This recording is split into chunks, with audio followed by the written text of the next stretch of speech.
Bonjour et bienvenue dans Géopolitis, consacré aux réactions du monde arabe face à Israël et Gaza. Le leader du Hezbollah libanais, Hassan Nasrallah, fait monter la tension en annonçant l'emploi de nouvelles armes contre Israël avec un risque d'embrasement régional. Le Qatar, qui se pose en négociateur, joue un rôle ambigu. Il accueille les dirigeants du Hamas qu'il finance avec l'aval d'Israël, mais reste un partenaire majeur pour les Occidentaux qui le courtisent. L'Égypte est le premier pays à avoir signé la paix avec Israël après le voyage de Sadat à Jérusalem en 1977 qu'il paiera de sa vie. De Rabat au Caire, en passant par Amman, Beyrouth et Bagdad, la rue arabe est en ébullition et plus largement le Moyen-Orient musulman si on y ajoute la Turquie et l'Iran. Des manifestations sont organisées pour dénoncer les bombardements israéliens meurtriers à Gaza et le deux poids, deux mesures des Occidentaux face aux victimes. Nous verrons avec Agnès Levallois, spécialiste de la région, si le front uni des dirigeants arabes, poussé par leur opinion publique contre le soutien unilatéral des Américains et de certains Européens à Israël, n'est que de façade, ou s'il peut obliger Joe Biden à faire pression sur Netanyahou. Des régimes très divisés entre ceux qui ont accepté de signer les accords d'Abraham avec Israël au mépris du règlement de la cause palestinienne et les autres. L'Arabie saoudite, poids lourd de la région et gardien des lieux saints de l'islam, a suspendu ce rapprochement prévu avec Israël. Mais les Palestiniens réfugiés dans les pays limitrophes, au Liban, en Jordanie, ont appris à ne plus attendre grand-chose de leurs soi-disant frères arabes pour obtenir un État. Et le fossé est maintenant infranchissable entre le Hamas terroriste et l'autorité palestinienne corrompue. Une division cyniquement entretenue par Israël pour empêcher toute solution à deux États et poursuivre la colonisation en Cisjordanie et à Jérusalem. Un statu quo qui ne semble plus tenable face au risque d'un embrasement généralisé de la région. Elsa Anguinolfi.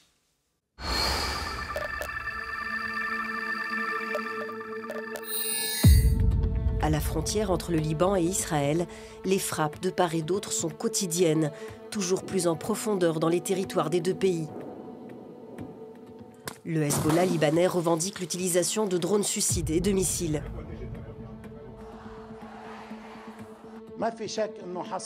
Il ne fait aucun doute que la résistance a renforcé ses actions sur le front libanais, tant en termes de quantité que de qualité. Ce que nous pouvons faire à Gaza, nous pouvons aussi le faire à Beyrouth. Le Hezbollah, parti et groupe armé très influent au Liban, a des liens étroits avec le Hamas et dispose de capacités militaires plus importantes en termes d'hommes et d'armement, avec quelques 130 000 roquettes et missiles, certains de haute précision. Le Hezbollah est l'allié numéro 1 de l'Iran, qui l'arme et le finance. Téhéran, qui soutient également le Hamas, prévient qu'une extension du conflit est inévitable.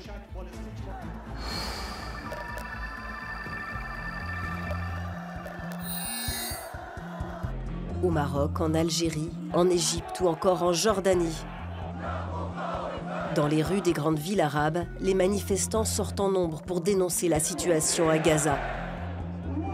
Nous disons non à l'assassinat d'enfants, à l'assassinat des familles sans défense, de civils. Les slogans contre Israël peuvent être très violents. Une fois qu'ils auront ouvert les portes, nous achèverons Israël. La colère se tourne aussi contre les régimes arabes qui ont tissé des liens avec l'État hébreu.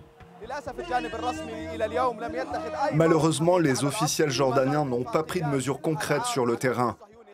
Les accords honteux avec l'ennemi sioniste sont toujours en vigueur. La coordination sécuritaire est toujours en place. Sous l'impulsion des États-Unis, les Émirats arabes unis, Bahreïn, le Maroc, le Soudan ont signé des accords de normalisation de leurs relations avec Israël. L'Égypte et la Jordanie sont signataires d'accords de paix en 1979 et 1994. Début novembre, la Jordanie puis Bahreïn ont rappelé leurs ambassadeurs en Israël. L'Arabie saoudite, qui était en négociation pour un accord de normalisation avec Israël, a suspendu le processus.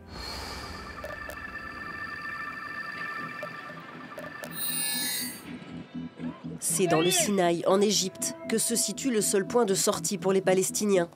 Un passage partiellement ouvert pour évacuer certains blessés, des étrangers et des binationaux. L'Égypte affirme et réitère son refus catégorique du déplacement forcé des Palestiniens et de leur exode vers les territoires égyptiens du Sinaï.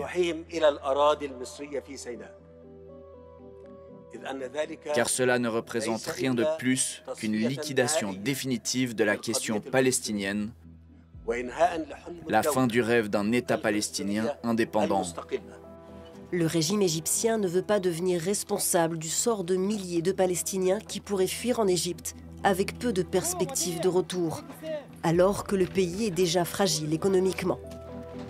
Il craint aussi l'arrivée de combattants de l'enclave palestinienne qui pourraient déstabiliser un peu plus le Sinaï, où l'Égypte tente de contenir des rebelles affiliés à l'État islamique. Bonjour Agnès Levallois. Bonjour. Vous êtes la vice-présidente de l'IREMO, l'Institut de recherche et d'études Méditerranée-Moyen-Orient, une région dont vous êtes une spécialiste reconnue. Je vous remercie d'être venue ici sur notre plateau à Genève.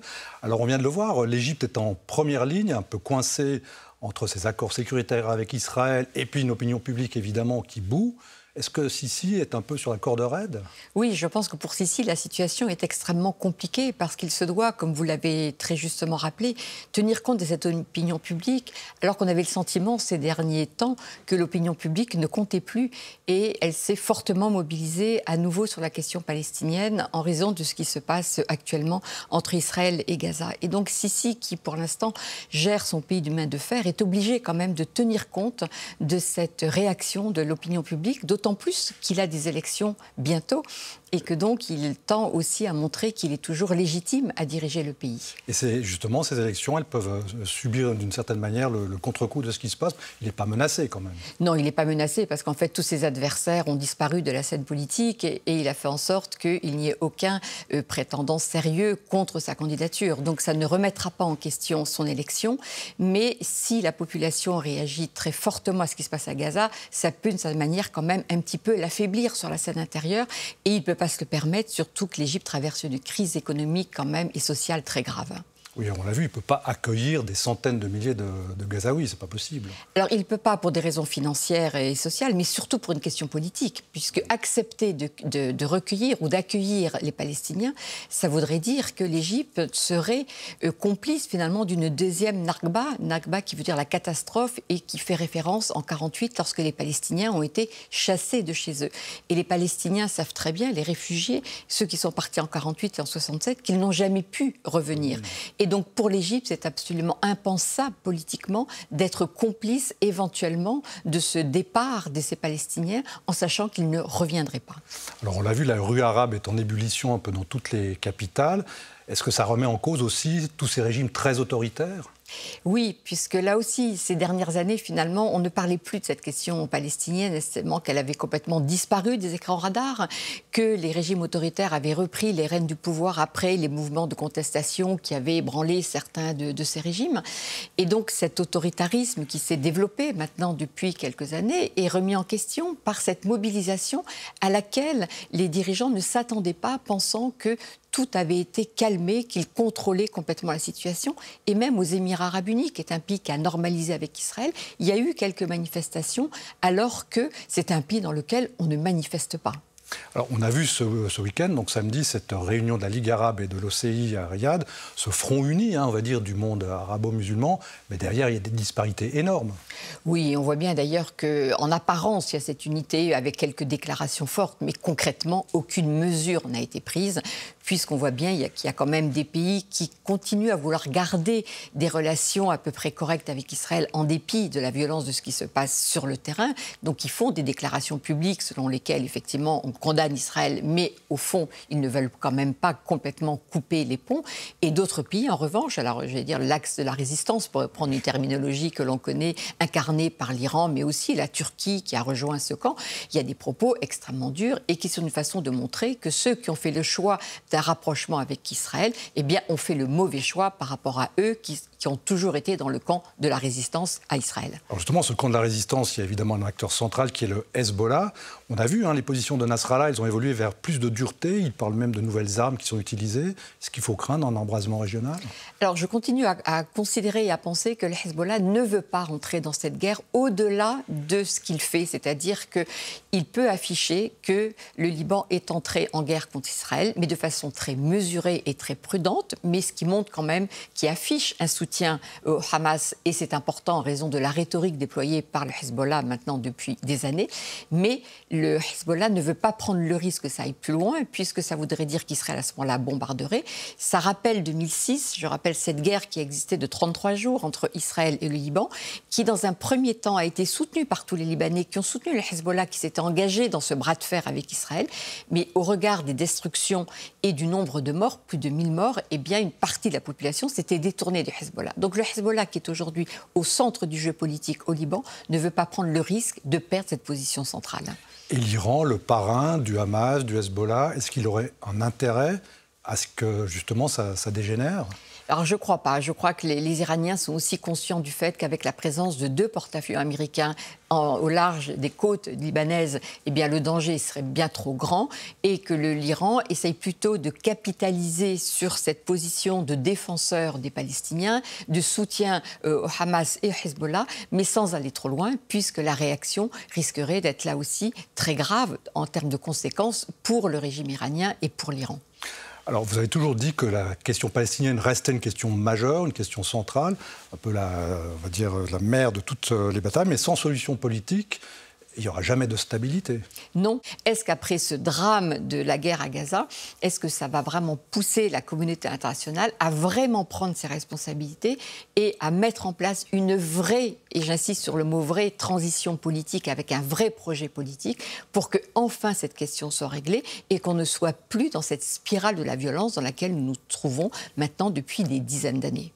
Alors, on aura l'occasion sans doute d'en reparler, mais on va tout d'abord s'intéresser justement à l'un de ces pays très importants dans la région, le Qatar, qui a un rôle effectivement de négociateur, de médiateur, mais également il finance le Hamas et il est ami des Occidentaux. On se retrouve juste après ce sujet de Nathalie Boujard.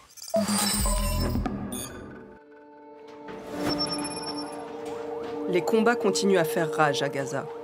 Les morts se comptent par milliers, selon le Hamas, et seuls quelques otages parmi plus de 200 ont jusqu'ici été libérés, notamment ces 2 Américaines, une mère et sa fille, grâce au Qatar.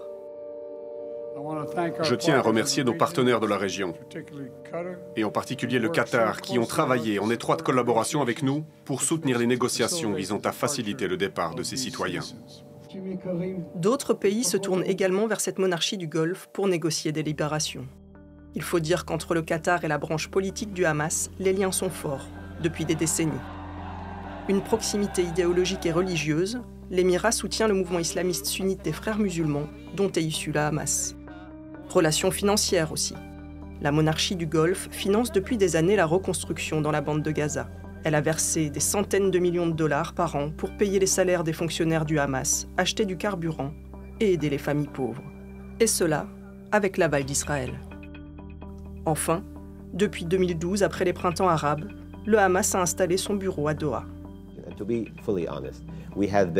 Pour être tout à fait honnête, nous avons été attaqués parce que nous étions capables de parler au Hamas, à l'Iran, aux talibans et parfois à la Russie. Quelqu'un doit pouvoir dire « je vais franchir la ligne » et mener des discussions qui amèneront la paix. Il n'y a pas de paix sans dialogue. Le Qatar, critiqué pour ses liens avec des groupes terroristes, et même boycotté. Jugé trop proche des frères musulmans, trop proche de l'Iran. En 2017, l'Arabie Saoudite, Bahreïn, les Émirats Arabes Unis et l'Égypte décrètent un embargo sur leurs voisins. En même temps, ce minuscule bout de terre abrite la plus grande base militaire américaine du Moyen-Orient. Le blocus prend fin en 2021, le Qatar en sort renforcé. Il est aujourd'hui le premier exportateur de gaz naturel liquéfié au monde, dispose d'un empire médiatique et investit tous azimuts à l'étranger. Immobilier, luxe, transport, énergie, sport.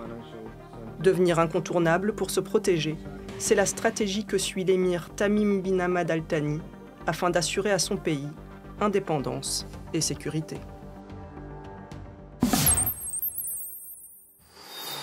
Alors, est-ce que la médiation du Qatar sur les otages peut aboutir? En tout cas, Biden semble y croire. Oui, alors Biden fait de nombreuses déclarations selon lesquelles cette médiation effectivement est utile. C'est vrai que le Qatar peut jouer de ses relations aussi bien avec les Américains qu'avec les Israéliens, mais également avec le Hamas, qui lui permet de se placer au centre du jeu sur cette question extrêmement délicate qui est la négociation de la libération des otages. Le Qatar, on le voit, hein, c'est aussi un petit peu le symbole du double jeu d'Israël, parce que le Qatar finance le Hamas, et ça, c'était fait au vu et au su, et surtout avec l'accord d'Israël. Oui, c'est ça la particularité finalement de cette situation où, après le retrait d'Israël de la bande de Gaza, il fallait aussi de donner les moyens à cette bande de Gaza quand même de vivre, de survivre, pourrais-je dire même, puisque l'économie est complètement étouffée par le blocus qui entoure la bande depuis 2007. Et donc la solution qui a été trouvée avec les Israéliens, c'est que ce soit le Qatar qui finance les salaires essentiellement des fonctionnaires de cette autorité à l'intérieur de la bande de Gaza, contrôlée et dirigée par le Hamas. Donc c'est avec complètement l'accord des Israéliens pour éviter simplement que la bande de Gaza explose. Donc c'est une espèce de cocotte-minute, et donc on fait en sorte de maintenir juste un niveau qui permette la survie et évite que ça explose complètement. Alors 70% de la population gazaoui n'a plus accès à l'eau. L'UNRWA parle de l'effondrement des opérations humanitaires. C'est la faillite de l'ONU et du droit humanitaire international auquel on assiste? Oui, c'est absolument catastrophique, puisqu'on voit bien que là, toutes les structures qui ont été mises en place, en fait, ne fonctionnent plus. Et on voit bien qu'on est aujourd'hui, maintenant depuis quelques années, ça n'est pas spécifique à la crise et la guerre à Gaza, c'est qu'on a une communauté internationale et un droit international qui n'arrive plus à s'appliquer et qui n'est plus respecté, finalement, par personne. Les scénarios d'après-guerre, on en parle, évidemment, le jour d'après, qu'on ne sait pas quand ce sera. Selon vous, c'est dans quelle direction que ça va se passer? Je crois que la solution la plus raisonnable, alors qui peut paraître peut-être complètement déconnectée de la réalité quand on voit la violence de cette guerre, c'est de se dire qu'il faudrait retrouver une personnalité palestinienne qui puisse incarner et qui puisse permettre d'être un recours. Et ça n'est pas Mahmoud Abbas, qui est ce vieux leader de l'autorité, qui est complètement démonétisé, délégitimé, dont les Palestiniens ne veulent plus. Mais une personnalité dont on parle beaucoup, Marwan Barghouti, qui est emprisonné dans les geôles israéliennes depuis maintenant 20 ans, qui a le gros avantage de quelqu'un qui parle aussi bien avec l'OLP, donc l'Organisation de libération de la Palestine, qu'avec le Hamas, avec qui il a toujours eu des contacts, des relations. Et donc c'est un peu l'homme-providence qu'on attend et s'il était libéré par Israël, pourrait peut-être représenter une alternative. Mais ce que l'on sait, c'est que depuis le 7 octobre, toutes les communications avec Barghouti ont été coupées par les Israéliens qui ne veulent surtout pas qu'il apparaisse et qu'il puisse tenir un discours qui pourrait représenter justement une alternative. Et oui, et qui en plus remettrait la question des deux États sur la table, ce dont Netanyahou et son gouvernement ne veulent absolument pas. C'est tout le drame de la situation, c'est qu'on a un gouvernement actuellement en Israël qui ne veut en aucun cas une négociation pour l'émergence d'un État palestinien. Est-ce qu'à l'issue de cette guerre, cette majorité sera balayée par les Israéliens qui se rendent compte de l'impasse dans laquelle cette majorité les a conduits, et donc avec une autre majorité qui serait peut-être plus encline à un vrai dialogue avec des Palestiniens, et auquel cas, Marwan Barghouti pourrait être cette personne qui pourrait incarner une possibilité de négociation. Mais aujourd'hui, on a le sentiment d'en être encore très très loin. Alors, il y a cette fameuse phrase, les Palestiniens n'auront jamais une occasion de rater une occasion. Est-ce qu'ils savent ce qu'ils veulent, entre ceux qui veulent un État, un vrai État, ceux qui sont plutôt pour une solution mixte, ceux qui sont pro-Hamas, ceux qui sont pro-Fatah? On a l'impression que là, la division, elle est extrême. Oui, il y a une grande division, et une division qui a été accentuée justement par la situation, c'est-à-dire de ce découplage entre la Cisjordanie d'un côté, la bande de Gaza de l'autre, donc d'un côté le Hamas qui dirige, de l'autre côté l'autorité palestinienne, et que les tentatives de réconciliation n'ont pas abouti. Donc les Palestiniens ont effectivement une responsabilité dans cette scission entre les deux branches. Et le drame de la guerre actuelle, c'est que ça ne peut que renforcer les plus extrémistes. Et j'imagine que tous ces enfants, ces adolescents qui vivent sous les bombes aujourd'hui à Gaza, ils seront peut-être moins enclins à une solution politique à l'issue de ce conflit. Et toute la difficulté, ça va être d'avoir quelqu'un qui puisse suffisamment rassembler après ce drame, de montrer que cette violence ne conduira à rien et qu'il faut absolument essayer de revenir à la table des négociations. Mais ça ne pourra se faire que si les Israéliens sont convaincus, eux aussi, de cette option, et qu'ils ne soient pas toujours dans cette position, finalement, de domination qui fait qu'ils imposent le tempo, le jeu. Mais s'ils entendent la nécessité d'arriver à une solution, il y a toujours une possibilité, et même les conflits les plus graves ont fini un jour par se régler. Mais il faut vraiment que la volonté soit là. Eh bien, merci Agnès Levallois, c'est un plaisir de vous accueillir sur le plateau de Géopolitis. Évidemment, on va continuer à suivre cette question liée au conflit entre Israël et les Palestiniens. Merci beaucoup. Merci à vous. Dans l'histoire palestinienne, 1948 est l'année zéro, celle de la Nakba, la catastrophe qui a vu environ 700 000 d'entre eux, selon les estimations, fuir leur maison en raison des combats entre Arabes et Juifs avant et après la proclamation de l'État d'Israël. Des réfugiés palestiniens qui sont maintenant 7 millions et dont l'histoire est au cœur de la lutte pour un État indépendant. Anne Delette.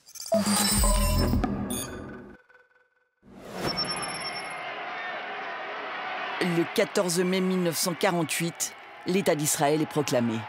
Ben Gourion, le vieux lion, le combattant, a gagné. Son pragmatisme politique l'a emporté. On danse de Jérusalem au kibboutz de Palestine. Pour les Palestiniens, c'est le début d'une catastrophe annoncée. Les milices de la Haganah, force paramilitaire juive, chassent les habitants de chez eux. Les exactions sont nombreuses. 500 villages palestiniens sont détruits par l'armée. Dépossédés de leurs terres, 700 Palestiniens deviennent des réfugiés. Certains iront en Cisjordanie, d'autres dans la bande de Gaza, d'autres encore plus loin, au Liban, en Jordanie, en Syrie. C'est le début d'un interminable exil. Des tentes en plein désert. La Jordanie est le seul pays à donner un passeport aux apatrides, un bien inestimable. Aux réfugiés de 48 se rajouteront ceux de 67, mais les camps se politisent. Septembre noir, les Palestiniens sont décimés par les troupes du roi Hussein, accusés d'avoir tenté de renverser le régime hachémite. Aujourd'hui, ils font partie de la société civile, représentent la moitié de la population du pays. La reine Rania de Jordanie est d'origine palestinienne. Autre pays d'accueil, le Liban. Les réfugiés palestiniens participent à la guerre civile dont ils seront à la fois acteurs et victimes. En septembre 1982 à Beyrouth, 2000 réfugiés des camps de Sabra et Shatila sont massacrés par les milices chrétiennes alliées des Israéliens. Aujourd'hui, les Palestiniens restent indésirables, soumis à des lois discriminatoires. En Syrie, ils ont été plutôt bien accueillis, mais plongent dans l'enfer de la guerre civile. Apatrides, nombreux sont ceux qui rêvent de rejoindre l'Europe. Il serait 14 millions dans le monde. La diaspora en représente la moitié, soit 7 millions. Au-delà de la Jordanie, de la Syrie, du Liban, de l'Égypte, ils sont aussi présents en Arabie Saoudite et au Koweït. Plus loin, ils ont trouvé asile au Chili, aux États-Unis et en Europe de l'Ouest. Dans les ruines encore fumantes de Gaza, les Gazaouis sont confrontés au spectre d'une nouvelle Nakba et d'un impossible retour. L'Égypte, qui avait joué un rôle majeur dans les guerres contre Israël, est le premier pays arabe à avoir signé la paix après le voyage historique de Sadat à Jérusalem. Le lieu de villégiature des présidents américains à Camp David allait devenir mondialement célèbre le 17 septembre 1978. C'est notre rubrique ce jour-là avec Laurent Huguenin.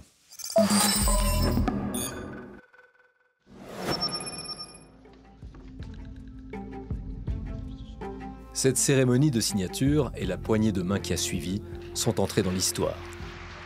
Le 17 septembre 1978, à Camp David, le président égyptien Anwar el-Sadat et le premier ministre israélien Menachem Begin signent 2 accords cadres censés relancer le processus de paix au Proche-Orient. Le président des États-Unis, Jimmy Carter, réussit certes à réunir les 2 hommes pour d'intenses négociations, mais cette rencontre intervient après une opération peut-être encore plus spectaculaire, celle de la venue quelques mois plus tôt de Sadat à Jérusalem, premier dirigeant arabe à effectuer une visite officielle en Israël. 3 millions d'Israéliens se demandent s'ils ne sont pas victimes d'une hallucination collective. Devant la Knesset, Sadat défend fermement les positions arabes, retrait de tous les territoires occupés et droit des Palestiniens, mais il ne cite pas l'OLP. La réponse de Begin, elle aussi, est ferme. Aucune concession apparente. Il n'empêche, le dialogue est noué. L'accord de paix entre l'Égypte et Israël est officiellement entériné à Washington en mars 1979. Il prévoit notamment la restitution à l'Égypte de la péninsule du Sinaï qu'Israël occupait depuis la guerre des 6 jours en 1967. Pour s'être rapproché ainsi d'Israël, Sans avoir obtenu la reconnaissance du droit des Palestiniens à l'autodétermination, l'Égypte sera exclue de la Ligue arabe pendant 10 ans. Le président Sadat, lui, va payer de sa vie son engagement en faveur de la paix. Le 6 mars 1981, il est assassiné par les fondamentalistes du djihad islamique égyptien lors d'un défilé militaire. Cet acte terroriste sanglant suscitera une très vive émotion dans le monde et provoquera une nouvelle vague de pessimisme après l'espoir né à Camp David.